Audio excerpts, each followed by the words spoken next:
عليه ونعوذ بالله من شرور أنفسنا ومن سيئات أعمالنا من يهده الله فلا مضل له ومن يضلله فلا هادي له ونشهد أن لا إله إلا الله وحده لا شريك له ولا نظير له ولا وزير له ولا مشير له ولا معين له وصلى الله على سيد الرسول وخاتم الأنبياء المبعوث إلى كافة للناس بشيرا ونذيرا وداعيا إلى الله بإذنه وسراجا منيرا. وقال الله تبارك وتعالى في الكلام المجيد والفرقان الحميد: إياك نعبد وإياك نستعين. وقال في موضع آخر: إن الله لا يغفر أن يشرك به ويغفر ما دون ذلك لمن يشاء ومن يشرك بالله فقد ضل ضلالا بعيدا. وقال النبي صلى الله عليه وسلم: يا أبا هريرة إن قتلت أو حرقت لا تشرك بالله. صدق الله مولانا العظيم وصدق رسوله النبي الكريم ونحن على ذلك لمن الشاهدين والشاكرين والحمد لله رب العالمين. جس دور پہ نازا تھی دنیا اب ہم وہ زمانہ بھول گئے. اوروں کو جگانا یاد رہا خود ہوش میں آنا بھول گئے. منہ دیکھ لیا آئینے میں پر داغ نہ دیکھا سینے میں. دل ایسا لگایا جینے میں مرنے کو مسلمان بھول گئے. اذان تو اب بھی ہوتی ہے مسجد کی فضا میں اے انور. جب ضرب سے دل ہل جاتے تھے وہ ضرب لگانا بھول گئے.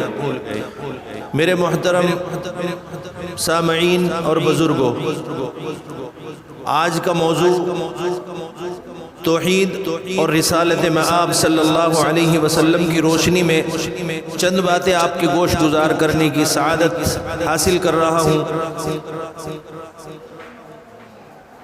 دنیا کا سب سے اہم مسئلہ توحید ہے.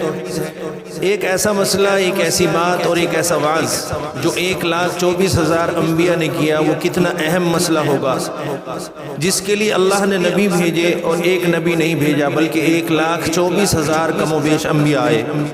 وہ مسئلہ بہت اہم ہوگا، وہ کوئی معمولی مسئلہ نہیں جس کے لیے اللہ نبیوں کو بھیجے اور پھر ایک کو نہیں 1,24,000 کو بھیجے اور پھر ہر نبی کو لوگ اس مسئلے کی وجہ سے پتھر مارے.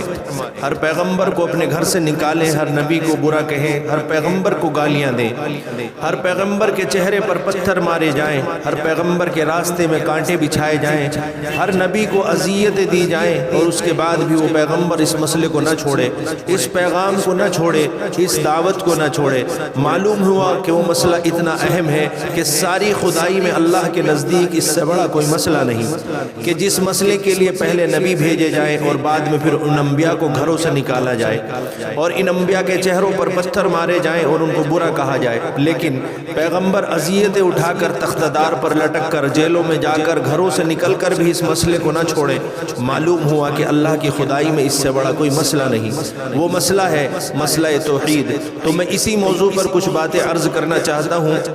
ہم لوگ توحید کا اقرار کرتے ہیں، ہم لوگ زبان سے کہتے ہیں کہ ہم توحید کے قائل ہیں، ہم زبان سے کہتے ہیں کہ توحید پر عمل کرنا بڑا ضروری ہے، ہم زبان سے کہتے ہیں کہ توحید کے بغیر چھٹکارا نہیں، ہم زبان سے لا الہ الا اللہ بھی پڑھتے ہیں، محمد الرسول اللہ صلی اللہ علیہ وسلم بھی پڑھتے ہیں، لیکن ہمارے عمل میں اور عقیدے میں توحید کی وہ روح نہیں جس کا تقاضا پیغمبروں نے کیا، حضور اکرم علیہ الصلوۃ والسلام نے کیا. ایک وقت آئے گا کہ لوگ شرک کریں گے لیکن ان کو یہ پتہ ہی نہیں ہوگا کہ ہم شرک کر رہے ہیں. ایک وقت ایسا آئے گا کہ شرک کی چال چوٹی کی چال سے بھی زیادہ باریک ہوگی، بے آواز ہوگی، لیکن پتہ نہیں چلے گا کہ لوگ شرک کر رہے ہیں. ہم لوگوں نے یہ سمجھا کہ شاید شرک اسی کو کہتے ہیں کہ ایک پتھر کی مورت ہو اور اس کو سجدہ کیا جائے، ایک پتھر کی مورت ہو اس کو مشکل کشا کہا جائے، ایک پتھر کی مورت ہو اس کو خدا مانا جائے. صرف یہ شرک ہے؟ نہیں، یہ بالکل غلط ہے. شرک کو کس کو کہتے ہیں؟ شکر کے معنی کیا ہے؟ شکر کس کو کہتے ہیں؟ کہ جس چیز کا تقاضا اللہ سے کرنا ہے، جس چیز کی امید اللہ سے کرنی ہے، جو چیز اللہ سے مانگی جاتی ہے، جو چیز اللہ تعالیٰ ہی دیتے ہیں اور جس چیز کا اللہ ہی سے تقاضا کیا جا سکتا ہے، وہ تقاضا اللہ کے علاوہ کسی بندے سے کیا جائے تو یہ شرک ہے. کسی پتھر سے کیا جائے تو شرک ہے، کسی مورت سے کیا جائے تو شرک ہے، کسی سورج سے کیا جائے تو شرک ہے، چاند سے کیا جائے تو شرک ہے، درختوں سے کیا جائے تو شرک ہے، دیو خدا سے کیا جائے تو شرک ہے، جس چیز کا تقاضا اللہ سے کرنا ہے ہم کسی بھی کائنات کے آدمی سے اس کا تقاضا کریں، اسی کا نام شرک ہے۔ اور اسی شرک کی جڑوں کو کاٹنے کے لیے 1,24,000 انبیاء اکرام علیہ السلام تشریف لے آئے۔ انبیاء کا نام بدلتا رہا لیکن عمل اور کام ایک ہی رہا۔ ہر پیغمبر نے کلمہ دنیا کے سامنے ایک رکھا، نبیوں کا نام بدلتا رہا، پیغمبروں کا نام بدلتا رہا، لیکن دعوت ایک ہی رہی، پیغام ایک رہا، عنوان ایک رہا، مشن ایک رہا، نصب العین ایک رہا، اور لاہیہ عمل ایک رہا۔ اور لاہیہ عمل کیا تھا؟ لا الہ الا اللہ۔ ہر نبی کے دور میں نمازوں کا طریقہ بدلتا رہا، زکوٰۃ کا طریقہ بدلتا رہا، حج کا طریقہ بدلتا رہا، روزے کی کیفیت بدلتی رہی، لیکن لا الہ الا اللہ آدم کے زمانے میں بھی ایک تھا، حضور کے زمانے میں بھی ایک تھا، ہر پیغمبر کے زمانے میں لا الہ الا اللہ ایک تھا، فرق کوئی نہیں تھا۔ آدم علیہ السلام آئے، لا الہ الا اللہ آدم صفی اللہ کہا، نوح علیہ السلام آئے، لا الہ الا اللہ نوح نجی اللہ کہا، ابراہیم علیہ السلام آئے، لا الہ الا اللہ اسماعیل ذبیح اللہ کہا، اسماعیل علیہ السلام آئے، لا الہ الا اللہ اسماعیل ذبیح اللہ کہا، موسیٰ علیہ السلام آئے، لا الہ الا اللہ موسیٰ کلیم اللہ کہا، عیسیٰ علیہ السلام آئے، لا الہ الا اللہ عیسیٰ روح اللہ کہا، اور محمد مصطفیٰ صلی اللہ علیہ وسلم آئے، لا الہ الا اللہ محمد الرسول اللہ کہا۔ آپ دیکھتے ہیں کہ لا الہ الا اللہ میں کوئی تبدیلی نہیں آئی، لا الہ الا اللہ میں کوئی فرق نہیں آیا۔ لا الہ کا معنی اور مطلب، لا الہ کا معنی کیا ہے؟ ہم نے کہا الہ کا معنی معبود، سمجھا کہ الہ کے معنی صرف معبود۔ لا الہ کا کیا مطلب؟ کہ اللہ کے سوا کوئی معبود نہیں، بس بات ختم ہو گئی۔ نہیں، یہ غلط ہے۔ الہ کے معنی صرف معبود نہیں، الہ کے معنی صرف حاجت روا نہیں، الہ کے معنی صرف سجدوں کے لائق نہیں، بلکہ الہ کے کئی معنی ہیں۔ الہ کے معنی مشکل کشا بھی ہے، الہ کے معنی حاجت روا بھی ہے، الہ کے معنی داتا بھی ہے، الہ کے معنی بگڑی بنانے والا بھی ہے، الہ کے معنی مختار کل بھی ہے، الہ کے معنی عالم الغیب بھی ہے، الہ کے معنی ہر جگہ موجود بھی ہے، الہ کے معنی ہر چیز کو دیکھنے والا بھی ہے، الہ کے معنی ذرے ذرے کے علم والا بھی ہے۔ جس وقت ہم کہتے ہیں لا الہ لا الہ لا ایک تلوار ہے جو الہ پر چلتی ہے، لا الہ یعنی اللہ کوئی نہیں، الا اللہ مگر اللہ، یعنی اللہ کے علاوہ کوئی الہ نہیں، اللہ کے علاوہ کوئی مشکل کشا نہیں، اللہ کے علاوہ کوئی حاجت روا نہیں، اللہ کے علاوہ کوئی بگڑی بنانے والا نہیں، اللہ کے علاوہ کوئی ہر جگہ موجود نہیں، اللہ کے علاوہ کوئی عالم الغیب نہیں، اللہ کے علاوہ کوئی مختار کل نہیں، اللہ کے علاوہ کوئی ذروں کو جاننے والا نہیں، اللہ کے علاوہ کوئی راتوں کی تاریکیوں میں سننے والا نہیں۔ ہمارا کلمہ بے فائدہ کیوں؟ اللہ کے سوا لا الہ، لا کی تلوار الہ پر پڑی تو تمام معنی اس میں آ گیا، الا اللہ مگر اللہ، یعنی اللہ کے سوا کوئی مشکل کشا نہیں، کوئی حاجت روا نہیں۔ ہم لا الہ الا اللہ پڑھ گئے، پڑھ کے پھر حضرت علی کو مشکل کشا کہتے ہیں، لا الہ، ہم لا الہ الا اللہ پڑھ کے پھر خواجہ علی حجویری کو داتا کہیں، ہم لا الہ الا اللہ پڑھ کے پھر معین الدین چشتی کو کشتی پار لگانے والا کہیں، ہم لا الہ الا اللہ پڑھ کے حضرت شیخ عبد القادر جیلانی محبوب سبحانی کو بگڑی بنانے والا کہیں، پھر بیڑے تارنے والا کہیں، بیڑے پار لگانے والا کہیں، ہر جگہ موجود، کہیں موت و حیات کا مالک، کہیں اور معراج کی رات پیغمبر کو کندھا دینے والا کہیں، اور زبان سے پڑھیں لا الہ الا اللہ، اللہ کے سوا کوئی نہیں۔ اور عقیدہ یہ رکھیں کہ داتا علی حجویری ہیں، عقیدہ یہ رکھیں کہ مشکل کشا علی المرتضیٰ ہیں، عقیدہ یہ رکھیں کہ پیر بھی ہر جگہ موجود ہے، عقیدہ یہ رکھیں کہ نبی بھی عالم الغیب ہے، عقیدہ یہ رکھیں کہ پیغمبر بھی مختار کل ہے، اور اقرار ہم نے کیا لا الہ، اللہ کے سوا کوئی مختار کل نہیں، اللہ کے سوا کوئی عالم الغیب نہیں، اللہ کے سوا کوئی مشکل کشا نہیں۔ کلمے میں ہم نے یہ کہا کہ اللہ کے سوا کوئی نہیں، عقیدہ ہم نے یہ رکھا کہ علی حجویری داتا ہے، عقیدہ ہم نے یہ رکھا کہ بندے بھی مشکل کشا ہے، عقیدہ ہم نے یہ رکھا کہ نبی بھی عالم الغیب ہے، عقیدہ یہ رکھا کہ نبی بھی مختار کل ہے۔ تیرے اس لا الہ الا اللہ پڑھنے کا کوئی فائدہ نہیں، کروڑ مرتبہ کلمے کا اقرار کر، لیکن جب تک تیرا عقیدہ درست نہیں ہوگا کہ الہ کے معنی مختار کل، حاجت روا، مشکل کشا، داتا ہر جگہ موجود ہے، اور لا نے اس کی نفی کر دی کہ یہ صفتیں کسی ولی میں نہیں، کسی نبی میں نہیں، کسی قطب میں نہیں، کسی ابدال میں نہیں، کسی پتھر میں نہیں، کسی ابدال میں نہیں، کسی پتھر میں نہیں، کسی مورت میں نہیں، کسی بت میں نہیں، کسی چاند میں نہیں، چاند میں نہیں، ستاروں میں نہیں، الا اللہ، مگر اللہ میں صفتیں پائی جاتی ہیں۔ اس کے بعد تیرے کلمے کا اعتبار ہوگا۔ جب کلمے کا اعتبار ہوگا پھر تیری نماز قبول ہوگی،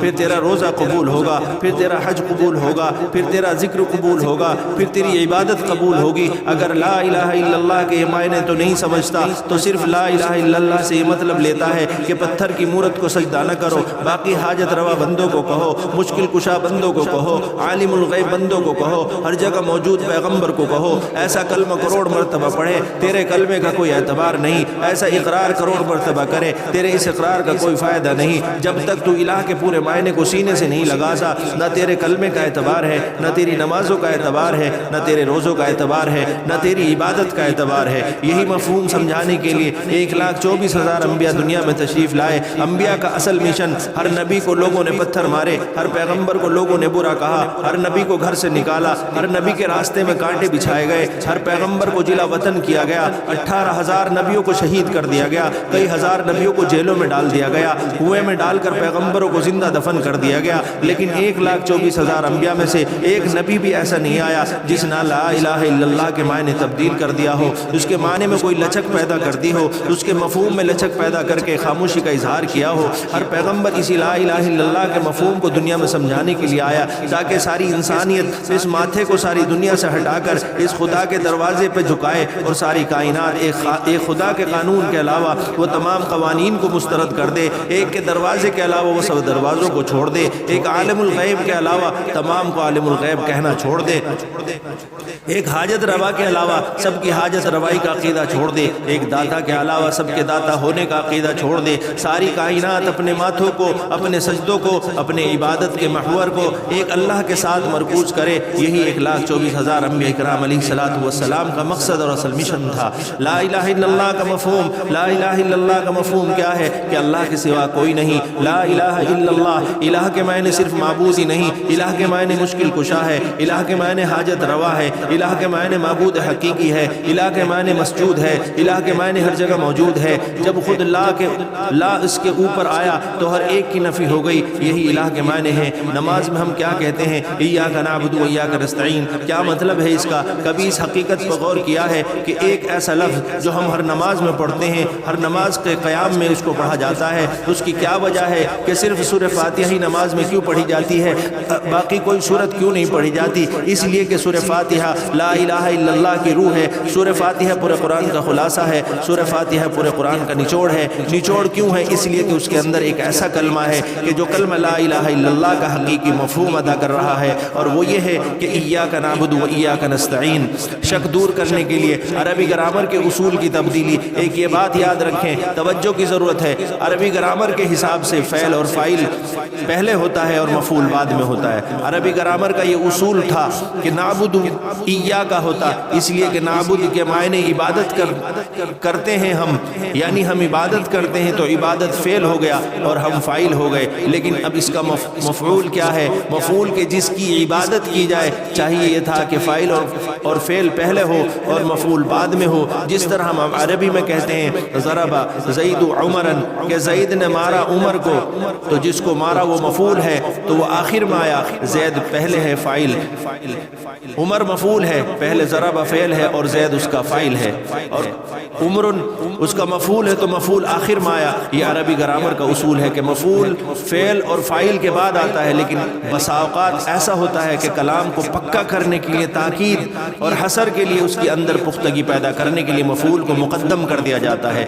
اور عربی گرامر کے اصول کو تبدیل کر دیا جاتا ہے۔ دیکھیں یہاں پر گرامر کا اصول تبدیل ہو چکا ہے، ہونا چاہیے تھا نعبد ایاک و نستعین ایاک، تو اس کا کیا مطلب ہوتا کہ ہم عبادت کرتے ہیں تیری اور مدد مانگتے ہیں تجھ سے۔ نعبد ایاک نستعین، ایاک کے معنی تھا، لیکن اللہ تعالیٰ نے اس مفہوم کو تبدیل کر دیا تاکہ اس میں تاکید پیدا ہو۔ اگر اس کا معنی یہ ہوتا نعبد ایاک کہ عبادت تیری کرتے ہیں، تو شک یہ رہ جاتا کہ اللہ کے سوا بھی کسی کی عبادت کی جا سکتی ہے، اور نستعین ایاک ہوتا، اس کا مطلب یہ ہوتا کہ مدد تجھ سے مانگتے ہیں، تو شک پھر رہ جاتا کہ اللہ کے سوا بھی کسی سے مدد مانگی جا سکتی ہے۔ تو اس شک کو ختم کرنے کے لیے اور کلام کو پکا کرنے کے لیے مفعول کو اللہ نے شروع میں ذکر کر دیا اور اس کے معنی ہو گئے ایاک نعبد و ایاک نستعین، کہ کیا مطلب ہو گیا کہ عبادت کرتے ہیں تیری ہی اور مدد مانگتے ہیں تجھ سے ہی۔ جس وقت ہم نے کہا کہ عبادت کرتے ہیں تیری ہی عبادت کا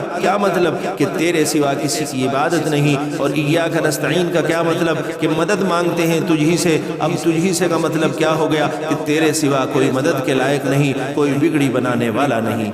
خدا سے منافقت، ایک آدمی وضو کر کے نماز کے اندر رکوع کرتا ہے اور وضو کر کے تکبیر کہتا ہے، کھڑا ہو جاتا ہے، وضو بھی ہے، قبلے کی طرف منہ بھی ہے اور اقرار اللہ کے ساتھ ہے، کیا کہتا ہے ایاک نعبد و ایاک نستعین، کہ عبادت کرتے ہیں ہم تیری ہی اور مدد مانگتے ہیں تجھ ہی سے۔ یہ اقرار کرتا ہے جب کہتا ہے مدد مانگتے ہیں تجھ سے ہی، تو اب شک ہو گیا، پوری دنیا سے مدد مانگنے کا شک ختم ہو گیا، نہ کسی نبی سے مدد مانگ سکتے ہیں، نہ کسی ولی سے مدد مانگ سکتے ہیں، نہ کسی قطب سے مدد مانگ سکتے ہیں، اس لیے کہ ہم نے تو اللہ کے سامنے اقرار کر لیا کہ ہم عبادت کرتے ہیں تیری ہی اور مدد مانگتے ہیں تجھ ہی سے۔ باقیوں کی بات اب ختم ہو گئی، اقرار خدا کے سامنے یہ کر لیا، اور پھر قبر پر جا کر کہا کہ دے پتھر لے لکڑ لے ککڑ، قبر پہ جا کر کہا کہ میری بگڑی بنا دے، اور پیر عبد القادر جیلانی رحمۃ اللہ علیہ کو کہا تو میری بگڑی بنا دے، میری مشکل حل کر دے، اور خواجہ معین الدین چشتی کو کہا کہ میری مشکل حل کر دے، اور علی کو پکارا کہ علی تو میری مشکل کشائی کر دے۔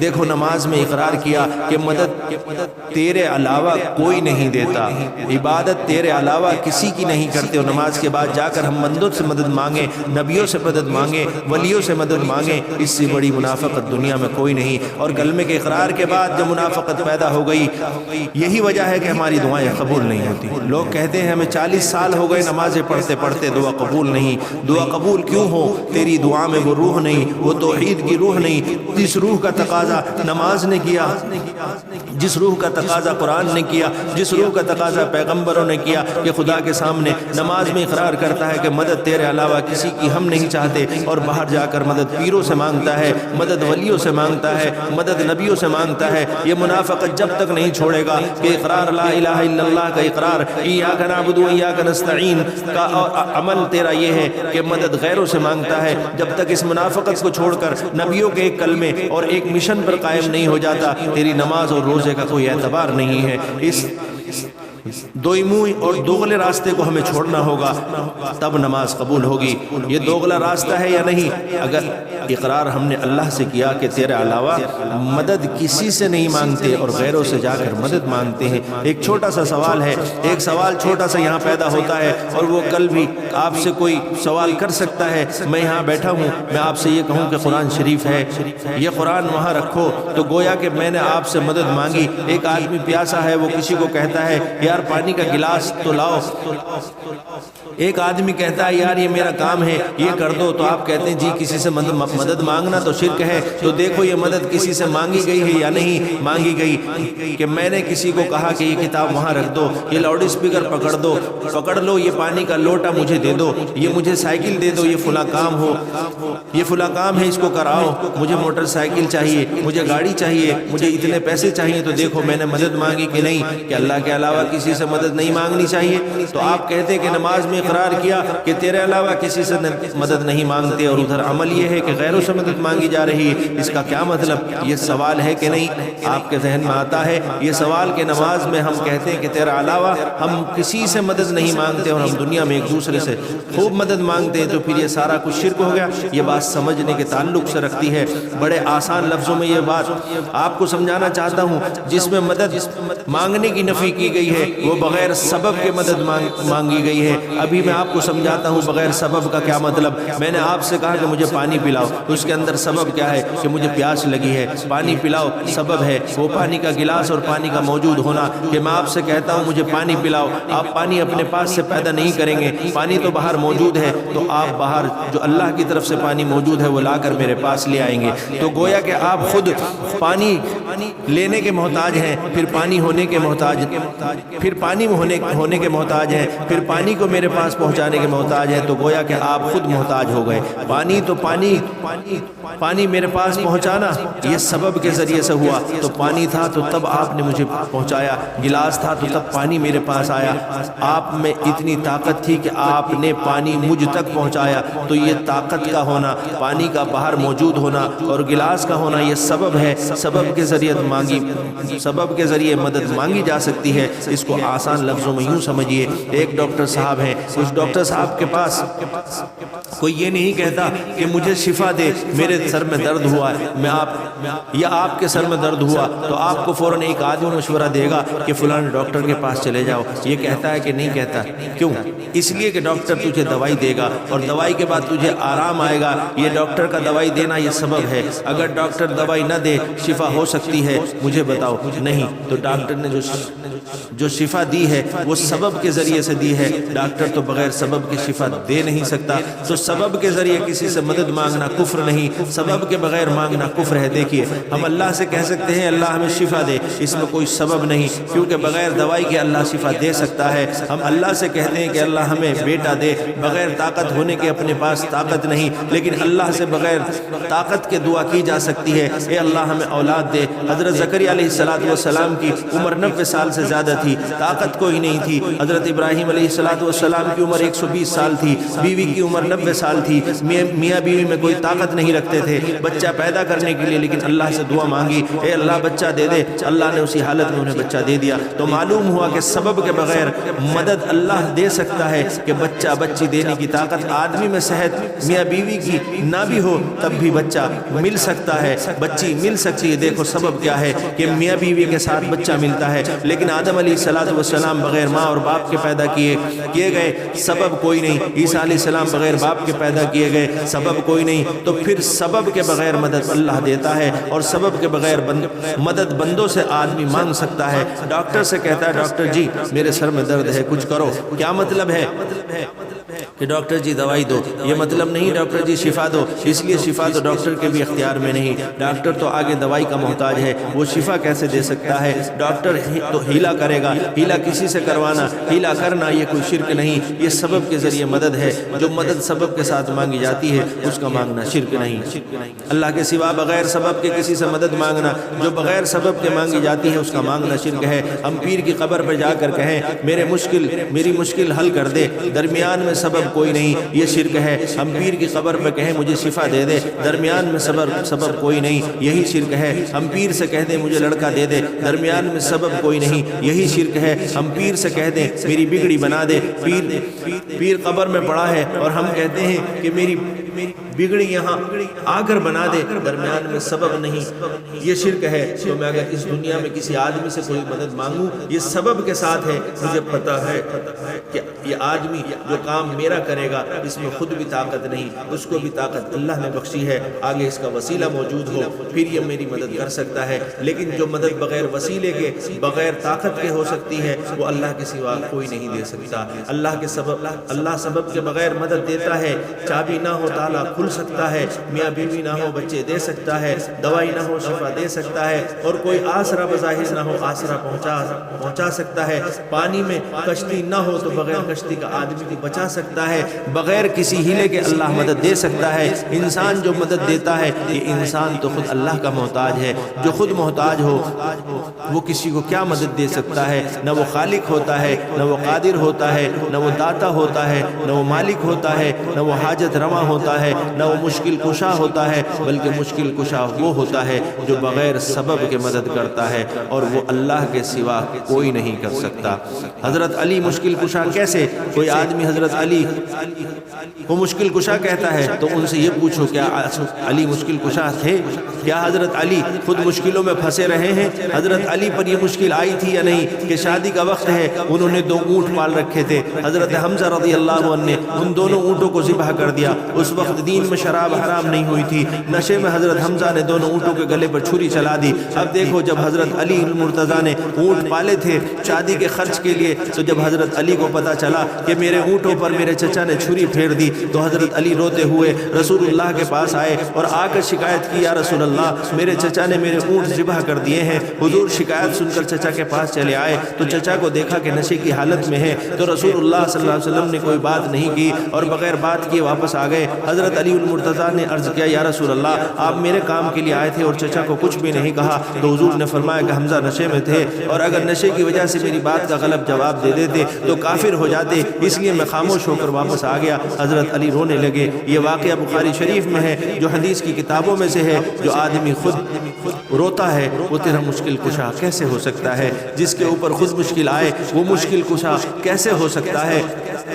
مشکل کشائی کیسے کر سکتا ہے؟ اب دیکھیے حضرت علی پر خود مشکل آئی کہ ان پر عبد الرحمن ابن ملجم رافضی نے حملہ کیا، قاتلانہ حملہ کیا، تو حضرت علی شہید ہو گئے، اپنی شہادت کو روک نہ سکے۔ اور آج ہندوستان، پاکستان، پوری دنیا کا بدعتی اور کچے عقیدے والا یا علی کہتا ہے، علی کو مشکل کشا کہتا ہے۔ میں حیران ہوتا ہوں کہ جو علی اپنے بچوں کو یعنی حسن حسین کی مشکلوں کے وقت مدد نہ کر سکے۔ کیا کربلا کے میدان میں حضرت حسین شہید کر دیے گئے، ان کے ٹکڑے کر دیے گئے، ان کے بچوں کے ٹکڑے ہو گئے۔ اب دیکھیے جو اپنے بچوں کی مدد نہ کر سکے، یہ تو اتنی بڑی جہالت ہے کہ اللہ کے سوا کسی کو مدد کے لیے پکارنا اور مدد کے لیے اس کا پکارنا، جو خود اپنی مدد کے لیے خدا کا محتاج ہے، وہ تیری مدد کیسے کر سکتا ہے؟ میری بات آپ کو سمجھ آ رہی ہوگی۔ میرے دوستو، توحید کا موضوع خشک ہوتا ہے۔ اس موضوع کو سن کر عام لوگ حیران ہوتے ہیں کہ یار یہ خشک موضوع شروع کر دیا، لیکن اسی خشک مضمون کو 1,24,000 انبیاء نے بیان کیا، اور پھر ان کو تو لوگوں نے گھروں سے نکال دیا۔ ہمیں تو کوئی گھروں سے نہیں نکالتا، یہ اللہ کا شکر ہے کہ ہماری بات سن لی جاتی ہے۔ اسی جرم میں ہمارے نبی کو پتھر مارے گئے، اسی نبی کہ اس نبی نے توحید کو بیان کیوں کیا؟ داتا کا مطلب اور مفہوم اب دیکھیں۔ حضرت خواجہ علی اجمیری لاہور والے بہت بڑی ہستی اور بزرگ گزرے ہیں، جن کو عام طور پر داتا گنج بخش کہا جاتا ہے۔ داتا فارسی کا لفظ ہے، فارسی میں داتا کہتے ہیں دینے والے کو۔ اور ہم دیکھتے ہیں کہ حضور صلی اللہ علیہ وسلم کا داتا کون ہے اور ہمارا داتا کون ہے۔ حضور اکرم صلی اللہ علیہ وسلم خود فرماتے ہیں، انما انا قاسم واللہ یعطی، میں تو تقسیم کرنے والا ہوں، دینے والا ہوں، میرا اللہ ہے، دینے والا میرا اللہ ہے۔ عربی زبان میں جس کو یوتی کہتے ہیں، فارسی میں اس دینے والے کو داتا کہتے ہیں۔ عربی میں یوتی کہتے ہیں دینے والے کو۔ تو حضور صلی اللہ علیہ وسلم یہ فرماتے ہیں کہ میرا داتا تو اللہ ہے اور میں تو تقسیم کرنے والا ہوں۔ اب دیکھیے حضور اکرم صلی اللہ علیہ وسلم کے داتا ہے اللہ، اور میرے اور آپ کے داتا ہوں گلی گلی میں، شہر شہر میں، کوچے کوچے میں، بلکہ جو داتا حضور اکرم صلی اللہ علیہ وسلم کا ہے وہی ہمارا داتا ہونا چاہیے۔ تمہیں وہ بیٹا دیں گے۔ کتنی بڑی ہستی تھے، داتا کا معنی دینے والا، اور دینے والا ہمارا تو اللہ ہے۔ اور نبیوں کا کون ہے؟ اللہ ہے۔ ولیوں کا داتا کون ہے؟ اللہ ہے۔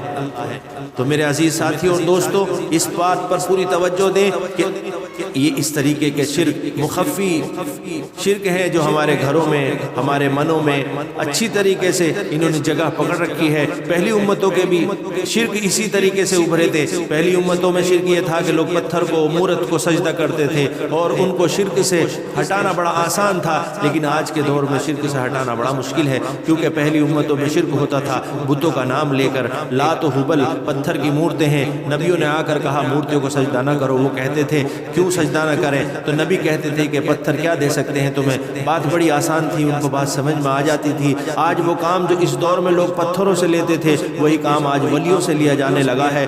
تو وہ لوگ پتھر کی مورتیوں کو پکارتے تھے، اور آج پکا پجاری ولیوں کو مانتا ہے۔ آپ جب کسی کو کہتے ہیں یار اللہ کے مقابلے میں کسی کو نہ پکارو، تو کہتے ہیں یہ ولی کا منکر ہے، یہ نبی کا منکر ہے، یہ نبی کا گستاخ ہے، یہ ولی کا گستاخ ہے۔ یعنی اس زمانے میں کوئی پتھروں کا گستاخ نہیں کہتے تھے، کوئی مورتیوں کا گستاخ نہیں کہتے تھے۔ تو معلوم ہوا جو شرک آج کے زمانے میں ہے، اس سے بڑا شرک کائنات میں اب تک پیدا نہیں ہوا تھا۔ مشرکین مکہ اور آج کے مشرک میں فرق۔ قرآن کہتا ہے فی الفلک دعوا اللہ مخلصین لہ الدین، مکے کے مشرک کرتے تھے، لیکن جب وہ کشتی میں سوار ہوتے تھے اور کشتی دریا کے درمیان میں جا کر جب ڈوبنے لگتی تو کہتے تھے اے اللہ اس کشتی کو تیرے سوا کوئی بچا نہیں سکتا۔ حالانکہ قرآن کہتا ہے فی الفلک دعوا اللہ مخلصین لہ الدین. اور اس کے بعد قرآن کہتا ہے کہ جس وقت وہ کشتی سے بچ جاتے تو پھر اپنے بتوں میں مشغول ہو جاتے، پھر بتوں کی پرستش کرتے. لیکن آج کے مشرک کو دیکھو، یہ شرک میں اتنا سخت ہے کہ کشتی ڈوبتی ہوئی پر بیٹھ کر بھی کہتا ہے معین الدین چشتی لگا دے پار کشتی. میرے عزیز دوستو، بڑا سوچنے کا مقام ہے، بڑا عبرت کا مقام ہے. قرآن میں جگہ جگہ اللہ نے اس کے بارے میں کھول کھول کر بیان فرمایا، نبیوں نے بیان فرمایا.